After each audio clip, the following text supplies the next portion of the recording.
حضرت جنید بغدادی رحمہم اپنے وقت کے شاہی پہلوان تھے۔ بادشاہ وقت نے اعلان کروا رکھا تھا کہ جو شخص ہمارے پہلوان کو گرائے گا اس کو بہت زیادہ انعام دیا جائے گا۔ سادات کے گھرانے کا ایک آدمی بہت کمزور اور غریب تھا، نان شبینہ کو ترستا تھا۔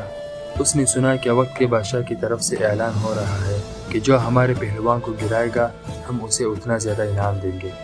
اس نے سوچا کہ جنید کو رستم زمان کہا جاتا ہے، میں اسے گرا تو نہیں سکتا مگر میرے گھر میں غربت بہت زیادہ ہے، مجھے پریشانی بھی بہت ہے اور سادات میں سے ہوں، اس لیے کسی کے آگے جا کر اپنا حال بھی نہیں کہہ سکتا۔ چلو میں اس مقابلے کی کوشش کرتا ہوں۔ چنانچہ اس نے جنید سے کشتی لڑنے کا اعلان کر دیا۔ وقت کا بادشاہ بہت ہی حیران ہوا کہ اتنے بڑے پہلوان کے مقابلے میں ایک کمزور سا آدمی۔ بادشاہ نے اس سے کہا کہ تو شکست کھا جائے گا۔ اس نے کہا کہ نہیں، میں کامیاب ہو جاؤں گا۔ مقابلے کے لیے دن متعین کر دیا گیا۔ بادشاہ وقت بھی کشتی دیکھنے کے لیے آیا۔ جب دونوں پہلوانوں نے پنجہ آزمائی شروع کی تو وہ سید صاحب کہتے ہیں، جنید تو رستم زمان ہے، میری بڑی عزت ہے، تجھے بادشاہ سے روزینہ بھی ملتا ہے، لیکن دیکھ میں سادات میں سے ہوں، غریب ہوں، میرے گھر میں اس وقت پریشانی اور تنگی ہے۔ آج اگر تو گر جائے گا تو تیری عزت پر وقتی طور پر حق آئے گا، لیکن میری پریشانی دور ہو جائے گی۔ اس کے بعد اس نے کشتی لڑنا شروع کر دی۔ جنید حیران تھے کہ اگر چاہتے تو بائیں ہاتھ کے ساتھ اس کو نیچے پٹک سکتے تھے، مگر اس نے نبی کریم صلی اللہ علیہ وآلہ وسلم کی قرابت کا واسطہ دیا تھا، محبوب صلی اللہ علیہ وآلہ وسلم کی نسبت دی ہے، جس سے جنید کا دل نرم ہو گیا۔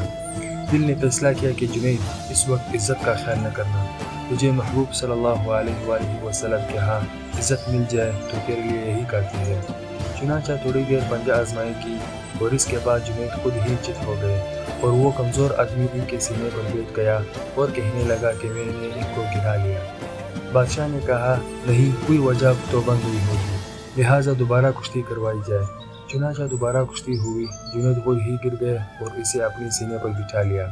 بادشاہ بہت ناراض ہوا، اس نے جنید کو بہت زیادہ لعن طعن کی، حتیٰ کہ اس نے کہا کہ جی چاہتا ہے کہ جوتوں کا ہار تیرے گلے میں ڈال کر پورے شہر میں پھرا دوں۔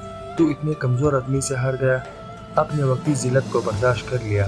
گھر آ کر بتایا تو بیوی بھی پریشان ہوئی اور باقی اہل خانہ بھی پریشان ہوئے کہ تو نے اپنی عزت کو آج خاک میں ملا دیا، مگر جنید کا دل مطمئن تھا۔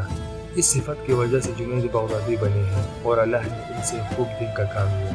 جزاک اللہ۔